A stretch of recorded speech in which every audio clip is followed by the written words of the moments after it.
নমস্কার, আমি মিঠু। শুরু করছি নজরে রাজ্য। পুজোর বাকি মাত্র হাতে গোনা কয়েকটা দিন। সব জায়গায় মণ্ডপ শিল্পী থেকে মৃৎশিল্পীরা ব্যস্ত।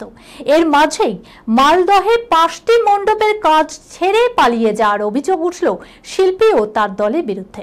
এই ঘটনায় চরম বিপাকে পড়েছেন মালদহের 5 কমিটির কর্তারা। এক পুজো কমিটির সম্পাদক জানিয়েছেন, এখন স্থানীয় মণ্ডপ শিল্পীদের হাত পা ধরেই কাজ করাতে হবে, তবে পুজোর থিমের সঙ্গে মণ্ডপের মিল থাকবে না।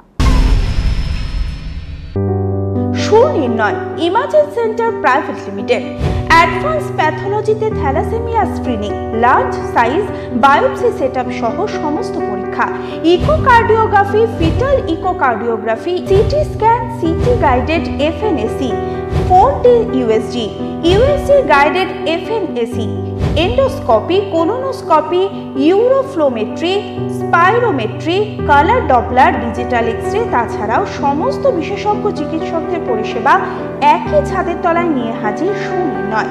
ঠিকানা 126/1 পিলখানা রোড, রানীবাগান, বহরমপুর, মুর্শিদাবাদ। বিশদে জানতে যোগাযোগ করুন 8373049252 7547900377। প্যানক্রিয়াসের মাথায় পেল্লায় টিউমার, তারপর কেটে বাত। এক ভয়ঙ্কর টিউমার বাদ দিয়ে নজির স্থাপন করল কলকাতা এসএসকেএম পিজি হাসপাতালের চিকিৎসকরা। 37 বছরের মহিলাকে বাঁচিয়ে রেকর্ড করলেন সরকারি হাসপাতালের গ্যাস্ট্রো ইন্টেস্টিনাল সার্জারি বিভাগের চিকিৎসকরা। এসএসকেএম হাসপাতালে এমন ধরনের টিউমারের অস্ত্রোপচার আগে হলেও এই টিউমারটির আয়তন এবং ওজন সাম্প্রতিক সময়ের রেকর্ড। জেলে অন্তঃসত্ত্বা হয়ে পড়েছেন একের পর এক মহিলা বন্দী। কিভাবে সম্ভব? তদন্ত করতে গিয়ে বিপাকে শুভশ্রী গঙ্গোপাধ্যায়। খবরের খোঁজ করতে গিয়ে কিনা পুলিশের হাতে আক্রান্ত হতে হলো অভিনেত্রী শুভশ্রীকে। সাংবাদিকের চরিত্রে অনুসন্ধানের পয়লা ঝলকেই শোরগোল ফেলে দিল শুভশ্রী।